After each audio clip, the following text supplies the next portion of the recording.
Super easy pambaon ng mga chikiting ba ang hanap ninyo?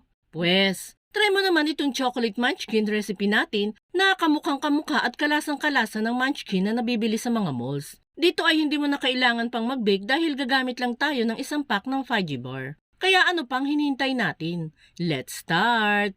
Sabi ko nga po kanina ay gagamit tayo dito ng isang pack ng fudgy bar. Bali 11 pieces na fudgy bar tong nabili natin. Naka-promo yata si fudgy bar ngayon at may isang pirasong libre. Balatan lang po natin yan at tanggalan natin ang parchment paper.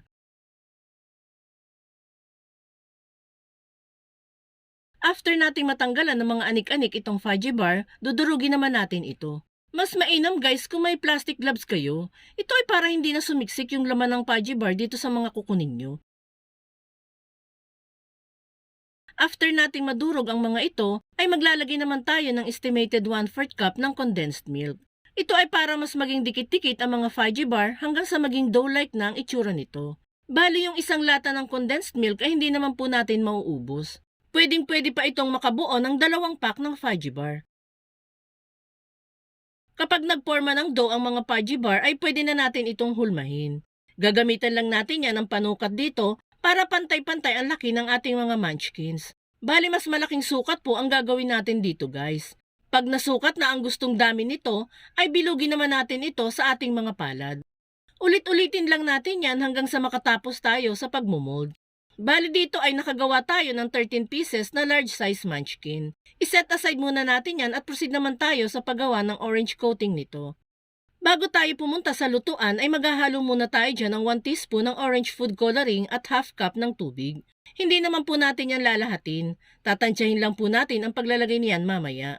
Proceed na tayo sa pagluluto.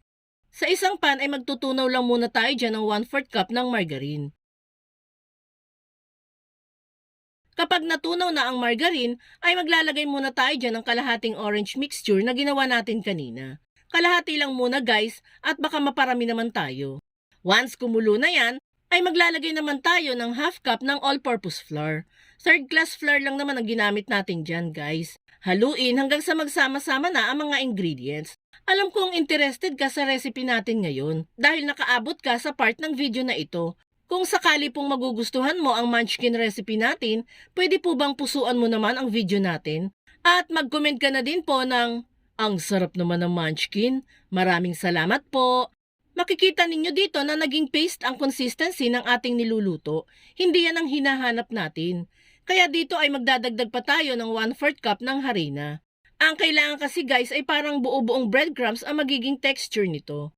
Bali 3/4 cup po lahat-lahat ng harina ang nagamit natin dito. Estimated cooking time nito ay nasa 7 minutes lamang po.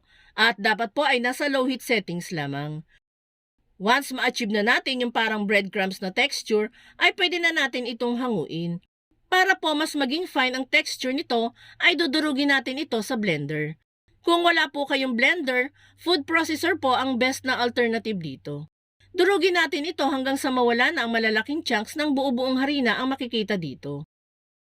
Kung sa palagay ninyo ay durug na lahat, pwede na po natin itong ilagay sa isang lagayan at saka palamigin. Kapag napalamig na ay pwede na tayong mag-coat ng ating munchkin. I-coat lang muna natin ang mga nabilog na fudgy bar sa condensed milk. Manipis na coating lang ng condensed milk ang kailangan natin dito. Ito ay para lang dumikit yung orange coating na ginawa natin. Once ma-coat na sa condensed, ay i-coat naman ito sa orange coating. I-coat lang natin yan ng maigi. Ulit-ulitin lang ang prosesong ito hanggang sa matapos tayo. And that's it guys.